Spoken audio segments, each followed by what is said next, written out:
হজ ইসলামের ৫টি স্তম্ভের অন্যতম। এটি এক মহা আত্মত্যাগ, শুদ্ধির প্রতীক এবং আল্লাহর প্রতি নিখাত আনুগত্যের বহিঃপ্রকাশ। প্রতি বছর লাখো মানুষ এই পবিত্র যাত্রায় অংশগ্রহণ করেন। তবে এই পবিত্রতা ও আত্মত্যাগের আড়ালেই বহু যুগ ধরে চলেছে নানা রকম ভণ্ডামি, প্রতারণা, ব্যবসা এবং রাজনৈতিক চালবাজি।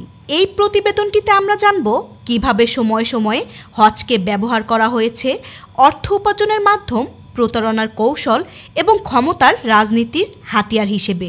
মধ্যযুগে হজ যাত্রা ছিল কঠিন ও বিপদসংকুল। এই সুযোগে কিছু প্রতারক হজ গাইড পরিচয়ে হাজিদের থেকে আদায় করত বিশাল অঙ্কের অর্থ।